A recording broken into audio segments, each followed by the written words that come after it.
नमस्कार, मैं ज्योति यादव आप सभी का नेशनल दस्तक पर स्वागत करती हूं।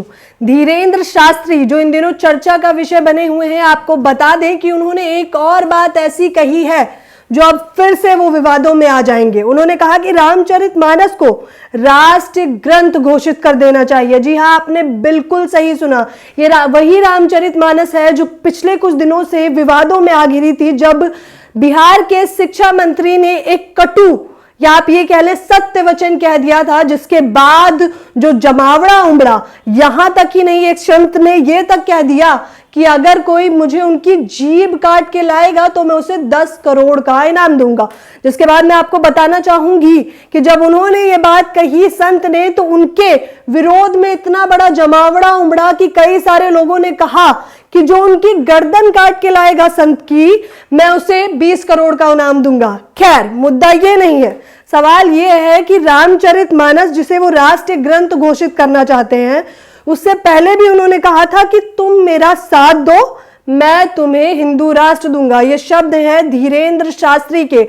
आपको बताना चाहेंगे, ये विवादों में जब से आए हैं रायपुर के मामले में, तब से इनका ये विवाद रुकने का नाम नहीं ले रहा। अभी हाल फिलहाल में जब इन्होंने ये कहा कि मेरे पास दिव्य शक्तियां हैं, दिव्य चमत्कार हैं, तो एक सवाल ये भी उठा कि आखिरकार एक लड़की, जिसका वीडियो आपने देखा होगा कि वो किस तरह से माइंड सेट पढ़ लेती है, यानी कि मन की बात निकलवा लेती हैं, जब उनसे ये पूछा गया कि क्या आप भी चमत्कार करती हैं, क्या आप भी जादू दिखाती हैं, तब उन्होंने कहा ये चमत्कार नहीं बल्कि एक कला है। तो जाहिर तौर पर जिसे वो चमत्कार बता रहे हैं धीरेंद्र शास्त्री, वो भी एक कला हो सकती है।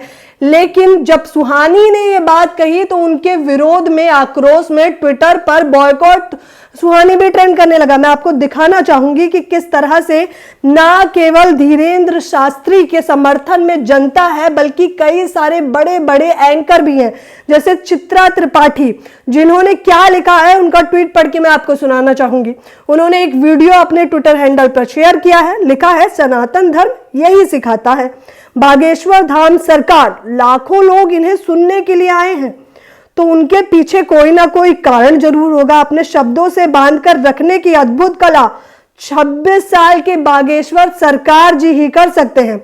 जिसके बाद मैं आपको बताना चाहूंगी, राजीव निगम जो कि एक कॉमेडियन है, उन्होंने कहा कटाक्ष करते हुए कि इधर का हो गया हो तो अब बाबा राम रहीम के दरबार में भी हाजिरी लगा दो मैडम, वो भी तो अद्भुत कला में परंपरा हासिल करके बैठे हैं। इन लोगों के पास शिक्षा, स्वास्थ्य, रोजगार जैसे मुद्दे नहीं होंगे।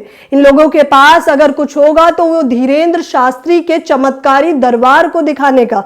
ये वही धीरेंद्र शास्त्री हैं जिन्होंने कुछ दिनों पहले एबीपी न्यूज रिपोर्टर को ये कह दिया था कि अगर आज के बाद हमें पाखंडी कहा या ये कहा कि हम चमत्कार नहीं दिखाते तो नंगा कर दूंगा।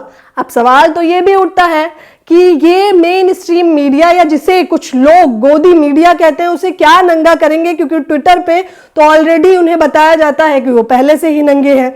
अंजना ओम कश्यप का भी एक मीम डालते हुए कई सारे लोगों ने मजाक उड़ाया। सुधीर चौधरी, जिन्हें जो अभी अपना एक शो चलाते हैं, कई सारे तथ्यों पर बात करते हैं, उन्होंने भी बाबा से जो सवाल किया उसे सुनकर तो शायद आप हैरान ही हो जाएं। उन्होंने बागेश्वर धाम धीरेंद्र शास्त्री से यह कहा कि बाबा आप इतनी दिव्य चमत्कारी शक्तियां लाते कहां से हैं।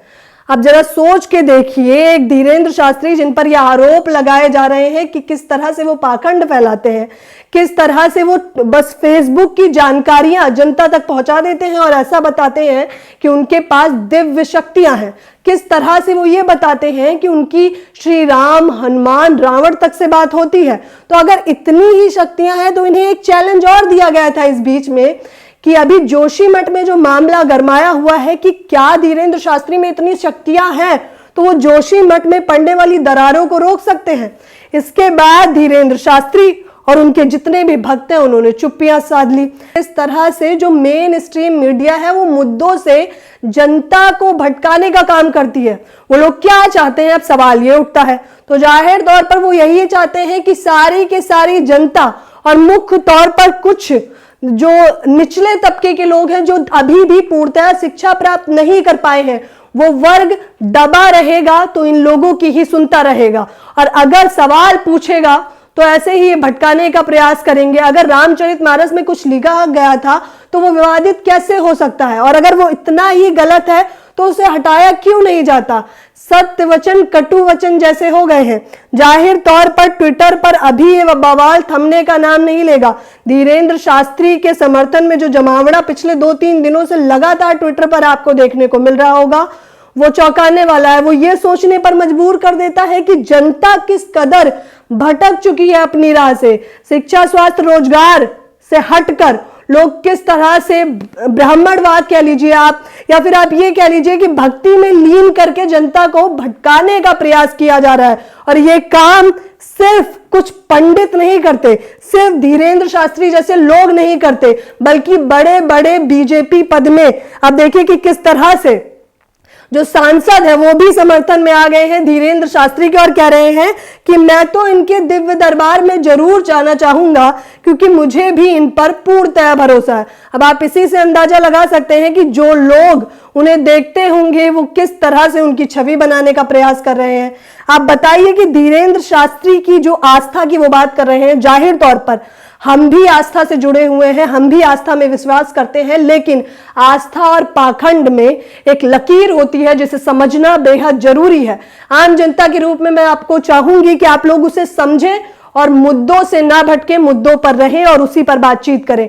मेरे साथ बने रहने के लिए आपका बेहद शुक्रिया। आप लोग अपनी राय लगातार मुझे कमेंट बॉक्स में बता सकते हैं, फिर वो चाहे सकारात्मक हो या नकारात्मक, मैं सभी कमेंट पढ़ूंगी। मेरे साथ बने रहने के लिए आपका बेहद शुक्रिया।